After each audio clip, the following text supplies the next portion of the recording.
Today I'm going to be drawing a face showing the correct proportions. All of these proportions are very generic and can be tailored to be more specific for people. These are the basic ways of where to put things, how big to make them compared to one another. The first thing we're going to do is start by drawing the shape of the face. For this, you can simply start with an oval. As you start to get more skills, get more comfortable with it, you can start to shape the face to have more of a chin, cheeks, and everything else. But right now, if you have more of an oval shape, that is fine with me as well.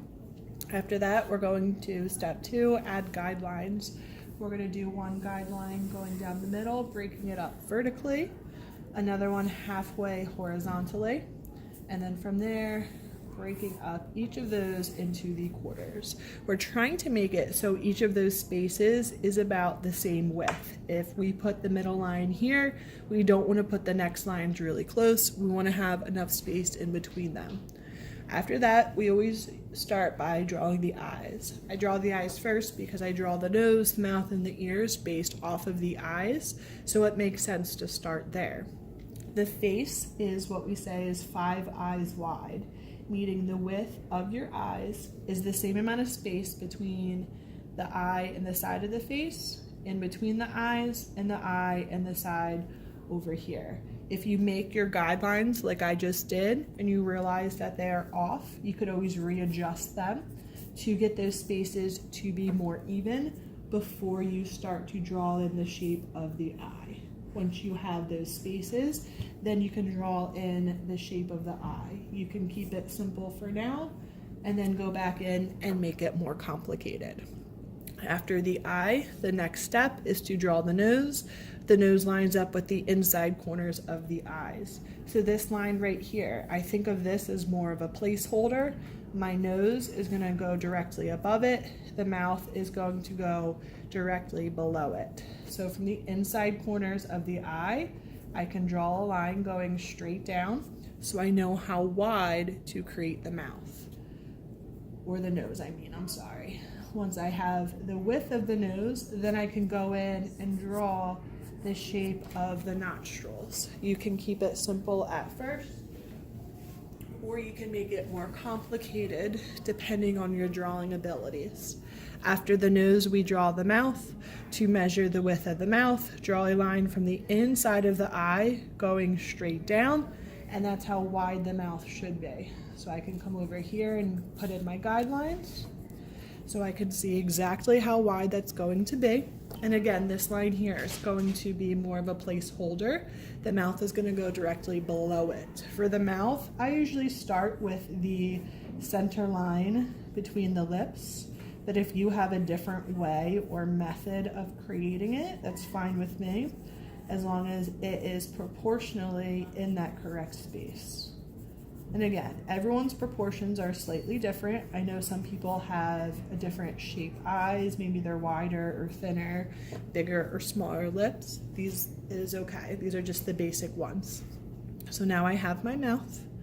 Coming in with the ears line up with the eyes. So we can use that halfway line that we used for the eyes for the top of the ears. And then the ears line up to the bottom of your nose. You also want to have the line for the ears to be level. I have seen students in the past put one ear really high, one ear really low where they're uneven, and that always looks silly. So I'm going to come over here, lay my ruler down across the face, put my finger here to keep the spot, lay this back down. So I'm trying to make sure that when I draw those ears, they are even with one another. Now that I have where they go, I can start to draw them in. So now we have our ears. Next, we need to add in a neck. When you're drawing the neck, one of the things you want to be careful is not to make it too skinny. When people make it too skinny, that's what I like to call the bobblehead, because it does look like a bobblehead. Also, very rarely in the human body will you see a straight line. So instead of doing a straight line, I think it always looks more natural to do more of a curve. So you can do more of a curved line. You can even float it into the shoulders if you would like. Your choice. Now we have a neck, and the last thing we're gonna do is draw the hair. The hair can be very simple. You can make it very sketchy at first with very light lines and then go back in to refine it. This line that we have right here, the one that's halfway between the eyes and the top of the head, that is where the hairline would be. And yes, I know some people are bald and don't have hair. Some people have a lot more hair than others. So you can style it however you would like to. Once you have the basic features drawn, you can go in and start to add in things like eyebrows. I like to use my hatching lines as eyebrows. To me, that looks more natural, like hairs, versus coloring it in solid. If you're drawing a male and you want to give it facial hair, you can give him facial hair using little hatch marks or little stippling as well. If you're drawing a female, you want to give her long eyelashes or jewelry or anything like that, you're more than welcome to. As long as the basic proportions, everything is where it should be. Remember, on the back of our proportion sheet, I do have some tips about drawing the other features, so make sure you take a peek at that as well.